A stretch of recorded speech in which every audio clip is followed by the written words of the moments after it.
Εδώ γεννήθηκα πριν 74 χρόνια. Είχε κάτι από άβατο.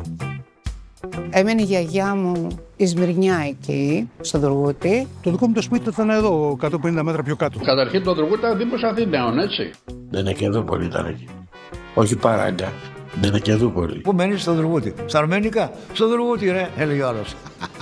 Δουργούτι το λέω. Δεν είναι λάθος. Είναι τρυφερή οικειότητα. Τη λέξη Δουργούτι, όχι, δεν τη λέμε. Ποτέ δεν λέγαμε στις κόμενες ότι είμαστε Δουργουτιώτες. Είχαμε κόμπλεξ. Έψαξα την ιστορία της γειτονιάς εδώ πέρα και ανακάλυψα ότι λέγεται Δουργούτι. Όλοι αυτοί οι πρόσφυγες έχουν υποστεί πολύ bullying. Ήταν μια φτώχεια που δεν είχα δει ποτέ κατά πρόσωπον, αλλά κατά δύο και τους πάντες.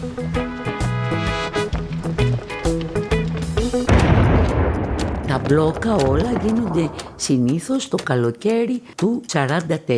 Όποιος δεν έρθει και γίνει έλεγχο στα σπίτια θα εκτελείται επί τόπου. Όταν πια δεν βρίσκαμε διέξοδο, είδαμε το φρεάτιο του υπονόμου. Αντιμπλόκο, να τους χτυπήσουμε την ώρα που φεύγουν. Ήτανε αλλαγή εποχής. Airbnb είναι αυτό.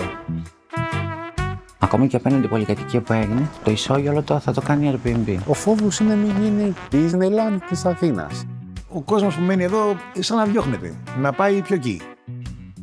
Εγώ θα κάνω το ό,τι μπορώ για να μην φύγω από εδώ, γύρω.